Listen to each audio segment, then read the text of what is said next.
SCC Radio, the home of the latest hits, news and sports. Join us this week with special guest Barry Chuckle. What are you waiting for? Get involved and listen today. 7 a.m. on the dot. SCC Radio, The station made for you. Good morning everyone and welcome to SCC Radio, the home of Sheffield student news and conversation, with Fraser McLean, Charlotte Cass and Matt Frost. Today, we have the biggest stories facing the region, as well as a really interesting discussion for you all to enjoy. Let's jump right in with our news section, right after a word from our sponsors. With critically acclaimed national awards from the likes of NME and Live UK, Leadmill is the place to be. Whether it be Weekend Comedy Club or Gaga, Leadmill has something for you. What are you waiting for? Come see Wow with Sheffield's longest running music venue and nightclub today at number 6 Leadmill Road. SCC Radio, The station made for you.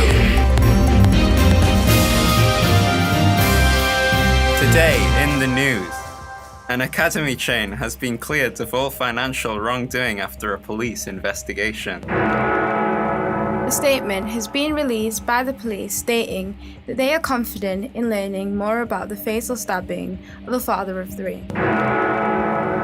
A beloved Sheffield band has announced their new album and tour dates. And new plans have been unveiled as to how drones could be used to combat the rising South Yorkshire crime rate. But first, our top story today is that the Wakefield Academy Trust has been cleared of any wrongdoing in light of a police investigation. Suspicion was raised in relation to the finances of the company last September, when an abrupt announcement was made that they would no longer be running 21 of their locations, including the Sheffield-based Ewlands Academy. Our next story concerns the murder of a young father of three. The police have stated they are confident in catching his killer or killers, but have urged the public to come forward with nuggets of information. Next, it has been revealed that South Yorkshire Police are looking into plans which will see drones used to combat the rising crimes in the Sheffield area. The drones are going to take to the skies at night, scanning the ground for any suspicious activity. This is a trial of a planned national use of the technology. And today's final story, the Arctic Monkeys have announced their 2018 tour and a new studio album titled Tranquility Base Hotel and Casino. The band will be touring the nation and playing 2 dates in Sheffield on the 18th and 19th of September at the Fly DSA Arena. This week we saw Daniel Ricciardo win the Chinese Grand Prix after Max Verstappen and Sebastian Vettel collided with each other, and Lewis Hamilton called his performance a disaster. It has been a hard start to the F1 season for Lewis Hamilton, after finishing 4th this weekend and not having won a race yet this season, leaving him in 2nd place on the leaderboard below Sebastian Vettel. In boxing news, heavyweight boxer Tyson Fury announced his long-anticipated return to the ring on 9th of June at Manchester Arena against an unconfirmed opponent. Who do you want to see him fight? I'd really like to see him fight AJ. I think that'll be a massive fight, but Joshua has his WBA mandatory challenger, Alexander Povetkin, to fight first, which leaves Deontay Wilder open for a big showdown between Fury and Wilder. It'll be a really good fight. At the Commonwealth Games in Australia, the England team win the gold in women's netball, beating the Australian favourites 52-51. It's my dream come true, says the head coach Neville. Manchester City won the Premier League title on Sunday after Manchester United lost a shock 1-0 defeat to West Brom. In a post-match interview, Jose Mourinho said that Manchester United overcomplicated things, which led to their defeat against West Brom. And that's all in the sport for today. Now time for some tunes to get your day started Keep my right. hands on myself.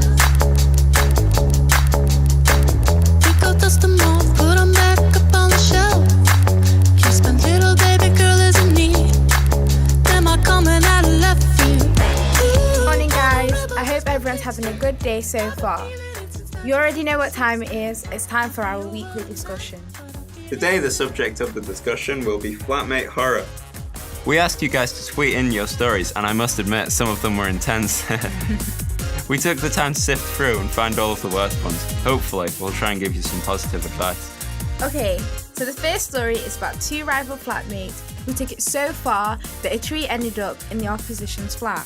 I never understood how flats rivaled like this. See, in my accommodation it was calm and everyone just got along really, but how? Like, what happened for a tree to end up in the argument and the fight for who's better?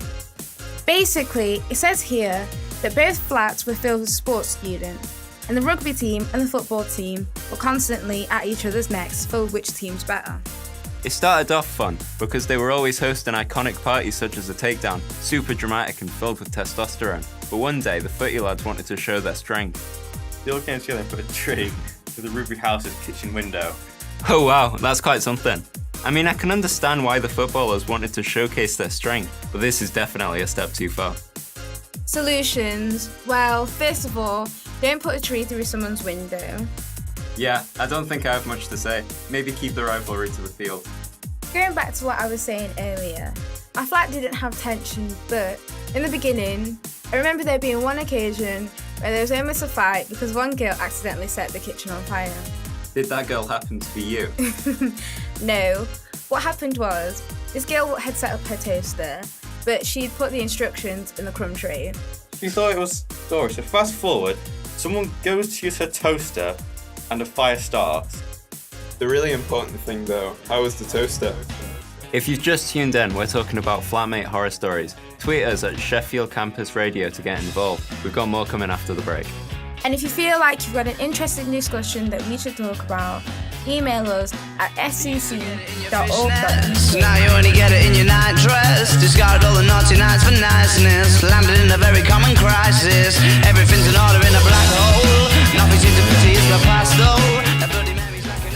We asked you to vote on a topic, and roommate horror stories by far won. Our Twitter has been going mad for the last couple of days with the story submissions. We've talked about toasters that divided the flat, rugby versus football, and I think the worst submission we've had by far is the mouldy kitchen. Now this story is quite something. Okay, so it says here, I've had problems with my flatmates since I joined my uni, and I'm in third year. But when I was in my first, I lived in halls just like everybody else. There's this one girl, she'd always leave her pots and plates all over.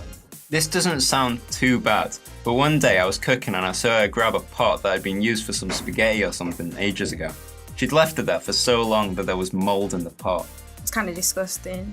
And I watched her empty the pot, but she didn't wash it at all. She just left the mouldy floating in the sink. That was strike one. I went to her room one day to borrow something, and literally every plate bowl had some form of moulding food in it, and she always complained that she was getting sick. As a good Samaritans, I decided to mention to her that it's not helping her health that she's got all mouldy plates everywhere, to be honest. And they got into an argument and she reported me for bullying. I had to go through so much to prove that I wasn't, and this is when I realised that some people just don't want help. Wow, that is quite a story. So did you have to speak to the head of the building or something? Because I know usually they just give you a warning. Yeah, so usually they just give you a warning and they keep an eye out on you, but because bullying was on the rise, they obviously had to deal with it in the harshest way possible. And she said that while she was going through all this and dealing with the stress from exams, she spoke to the girl one-on-one, and the girl just found the whole situation funny, and that's when she realised that not everyone's nice. That really is the mature thing to do, because it would have been instinct for a lot of people to get really riled up and argue, which I suppose is a normal reaction to someone lying about you. Exactly. Make sure you guys get involved on Twitter and continue to tweet us at SCC Radio. I mean, honestly, I would not know what to do if I was in that situation, especially me, because I get so stressed out when exams and that added pressure. Oh my gosh, what would you guys do? I would have just tried to move out, trying to find a different flatmate who didn't leave my pots everywhere. Yeah, it's a good point. Or maybe just wash the pots yourself, swallow your pride a bit. Yeah, but it's sort of that idea that, you know, you're a grown woman, wash your own pots, you dirty scrub. And on that subject, we've had a special song request. No Scrubs by TLC. A scrub is a guy that thinks he's fine.